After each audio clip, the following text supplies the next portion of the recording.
સવારે ચા કોફી સાથે લઈ શકો છો, બાળકોને લંચ બોક્સમાં આપી શકો છો એવા હેલ્ધી અને ટેસ્ટી અને એકદમ ક્રિસ્પી એવા પાલકના ખાખરા. આપણા બધા જ ગુજરાતીઓના ઘરમાં સવારનો નાસ્તો ચા સાથે કાં તો કોફી સાથે ખાખરા તો હોય જ. તો આજે આપણે એવા જ ખાખરા જેવા બહારથી લાવીએ છીએ પણ થોડાક ડિફરન્ટ અને થોડાક અલગ ફ્લેવરના આજે બનાવવાના છીએ.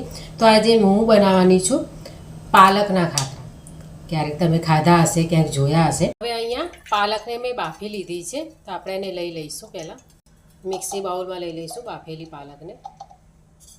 અને એની સાથે જ મેં લીધું છે અહીંયા લીલું લસણ, એ પણ નાખીશું. સાથે એક નાનું એવું લીલું મરચું લીધું છે, એ પણ એડ કરીશું.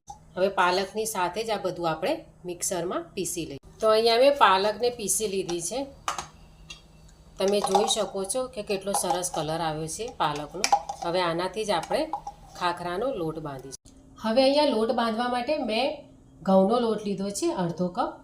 એ લઈ લઈશું પહેલાં અને એને ચાળી લઈશું. અને આ ઘઉંના લોટમાં જ આપણે 2 ચમચી સોજી નાખીશું. ટેસ્ટ પૂરતું અને જોઈતા પ્રમાણમાં આપણે એમાં મીઠું નાખીશું.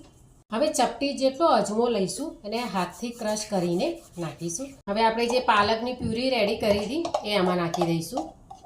બધું જ હાથથી મિક્સ કરીશું. પહેલાં જરૂર જણાય ત્યારે જ આપણે આમાં પાણી નાખીશું. બધું જ હાથથી મિક્સ કરીને આપણે ખાખરાનો લોટ રેડી કરીશું. અહીંયા તમે જોઈ શકો છો કે આપણો લોટ બંધાઈને રેડી છે. હવે આપણે આને અડધો કલાક માટે રેસ્ટ આપીશું, કારણ કે સૂજી છે, જે સૂજી અડધો કલાકમાં સરસ રીતે ફૂલી જશે અને લોટમાં સેટ થઈ જશે. હવે અડધો કલાક થઈ ગયો છે લોટને રેસ્ટ આપીને. તો આપણી સૂજી સારી એવી અંદર ફૂલી ગઈ છે અને લોટમાં સેટ પણ થઈ ગઈ છે. હવે આ રીતે થોડોક લોટ લેવા અને આને વણવાનું છે. એકદમ પાતળું વણવાનું છે. આ રીતે પાતળી, એકદમ પાતળી રોટલી આપણે એની તૈયાર કરીશું. પહેલાં તમે જેટલું પાતળું વણશો એટલો ક્રિસ્પી આપણો ખાખરો રેડી થશે. તો આ રીતે એકદમ પતલું આપણે આને વણવાનું છે અને આ રીતે જ આપણે બધા ખાખરા વણીને રેડી કરીશું. અહીંયા મેં બધા જ ખાખરાને વણી લીધા છે. હવે આપણે આને તવા પર શેકી લઈશું. હવે અહીંયા તવો ગરમ થઈ ગયો છે, નાખીશું. અને ગેસ એકદમ સ્લો રાખવાનો છે. ધીમા તાપે જ આપણે આને શેકવાના છે.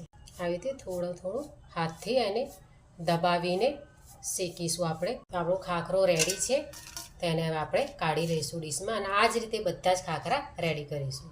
મેં આ પાલકનો યુઝ કર્યો છે. આના સિવાય તમે કોઈ પણ આને એટલે કે તમે બીટરૂટના પણ ખાખરા બનાવી. તો આ રીતે રેડી છે આપણા ક્રિસ્પી અને હેલ્ધી એવા પાલકના ખાખરા.